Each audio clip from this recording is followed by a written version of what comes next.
un homme veut être utilisé par Dieu et rester en relation avec lui, l'une des plus grandes batailles qu'il doit remporter est la bataille dans le domaine de la pureté.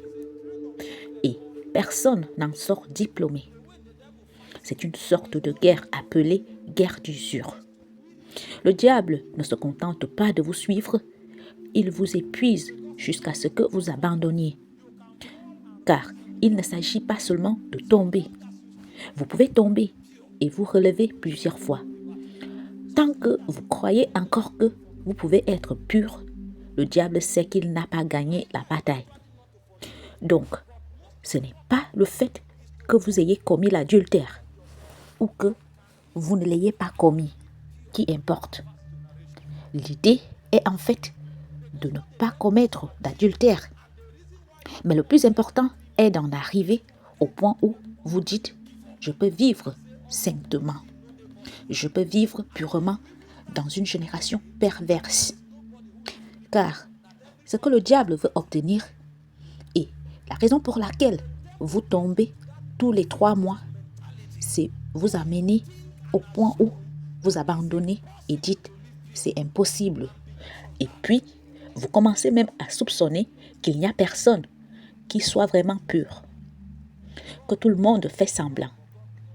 Le diable vous amène à cette mentalité défaitiste où vous pensez et supposez qu'il est impossible de vivre dans la pureté. Et à cause de cela, vous créez maintenant une nouvelle doctrine, que Dieu vous accepte tel que vous êtes. Dieu vous acceptera tel que vous êtes, mais Dieu ne travaillera pas avec vous tel que vous êtes. Vous verrez de nouvelles doctrines, que la justice est dans la nature. Ce n'est pas un acte, car ils ont mené cette bataille qu'ils jugent impossible et donc ils l'utilisent comme une arme et en font une doctrine. Et cette doctrine a fermé beaucoup de gens. Il existe aujourd'hui de nombreuses églises où l'immoralité est normale. En fait, il existe un système pour gérer cela. Si vous venez, vous pouvez désigner beaucoup de personnes qui vivent ainsi. Des pasteurs qui gèrent cela. En fait, il existe aujourd'hui de nombreux quartiers où la cohabitation est naturelle. Ils considèrent cela comme normal. C'est tout à fait normal. Le garçon peut juste aménager chez la fille ou alors la fille peut aménager chez le garçon. Et ils vivent comme mari et femme et cela ne signifie rien pour eux. C'est normal. Lorsque vous exercez votre ministère, personne n'est saint. Tout ce que vous avez à faire, c'est de demander miséricorde à Dieu, car nous sommes tous en chemin pour le progrès et il légitime ainsi l'iniquité. Aujourd'hui, nous avons jeté la moralité dans la rigole. Regardez les Écritures et découvrez les hommes qui dirigent l'œuvre de Dieu. La Bible parle de Joseph dans Genèse, chapitre 39, verset 9. La femme d'un homme important de la ville s'est jetée sur lui. À cette époque, quand vous étiez un homme riche dans la société, vous épousiez la meilleure des femmes, tout comme vous montiez les meilleurs chevaux. Et cette femme s'est jetée sur Joseph en lui disant « Fais de moi ce que tu veux, je suis tout à toi. » Et Joseph s'est posé une question. Comment puis-je commettre un tel mal et pécher contre Dieu? Comment puis-je commettre un tel mal? Personne ne voyait, mais il savait que Dieu voyait. Je ne peux pas faire cela. La femme le menaça. Je ne le ferai pas. Dans notre génération actuelle, nous serions ceux qui prieraient. Seigneur, cette tentation dans cette maison, aide-moi, oh, aide-moi. Quel genre de tentation est-ce ainsi? Tentation quoi? Les choses qui attirent la colère de notre esprit sont ce que nous appelons tentation. Comment une femme mariée peut-elle avoir de l'affection pour vous? Parce qu'elle est belle? Dans notre génération, nous appelons cela la tentation. Cela a déclenché la colère dans le cœur de Joseph. Et Joseph dit, je ne le ferai jamais. Lorsque la femme l'a finalement accusé, l'homme a été emprisonné pendant 14 ans. Et rien n'indique que Joseph ait regretté d'avoir agi avec pureté. Il n'a jamais été rapporté que Joseph était en colère contre Dieu ou qu'il regrettait ce qu'il avait fait. Et soudain, La Bible dit jusqu'au temps où arriva ce qu'il avait annoncé. Il dit que la parole du Seigneur l'avait mis à l'épreuve. L'action de Dieu en Égypte qui a sauvé le monde entier a été possible par un jeune homme, un jeune garçon qui comprenait l'importance de la pureté sexuelle. Si Joseph avait cédé à la femme de Potiphar, il serait probablement devenu le chef des serviteurs. Il aurait été promu. Il aurait obtenu le droit de citoyenneté. Il serait devenu un domestique senior pour toujours et il n'y aurait pas d'intervention de Dieu en Égypte. De nombreuses interventions de Dieu ont été avortées à cause de 5 minutes de plaisir immoral. Vous pensiez que personne ne vous voyait, mais le ciel vous observait. À ce moment-là, alors que vous vous demandiez si vous deviez le faire ou non, le destin de Dieu reposait sur vous. Le destin d'une génération reposait sur vous.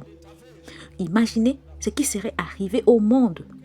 Le monde entier serait mort de faim parce que l'intervention de Dieu reposait sur un seul homme. Il n'y en avait pas deux. Seul Joseph savait quoi faire. Seul Joseph. Ainsi, au-delà de son autorité sur les sénateurs, au-delà de la seigneurie sur la maison de Pharaon, il était le pilier du mouvement de Dieu pour cette dispensation. Si Joseph avait commis l'adultère avec la femme de Potiphar, même son père serait mort de faim. Le plan de Dieu pour une génération, à moins que Dieu n'intervienne, le monde aurait été anéanti. Des gens venaient de partout dans le monde entier pour chercher de la nourriture en Égypte. Lorsque Joseph luttait pour rester sexuellement pur, c'est ce que Dieu observait. Donc, le ciel priait pour Joseph, car il savait que s'il tombait, le monde aurait péri. Les hommes auraient souffert de faim et la terre aurait été anéantie. Savez-vous ce qui est en jeu? Ces 5 minutes pendant lesquelles vous avez fait des compromis. Savez-vous ce que cela signifie? Pourquoi pensiez-vous que les démons, tous les démons viendront sur terre pour s'assurer que vous commettiez la fornication juste pendant 5 minutes? Parce qu'ils voient ce que vous ne voyez pas.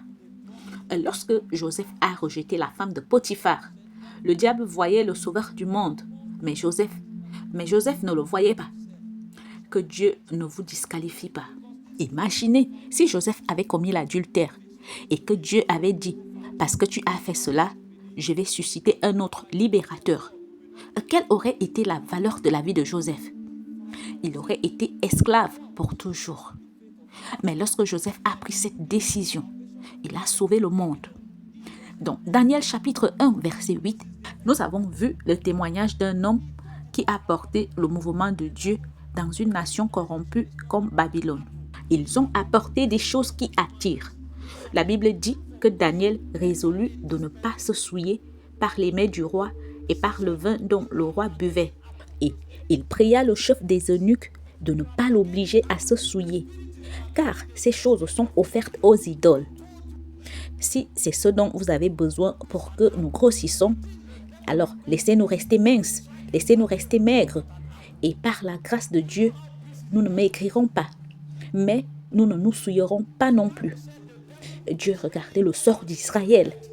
Dieu regardait le salut d'Israël de Babylone. Il ne s'agissait pas de nourriture.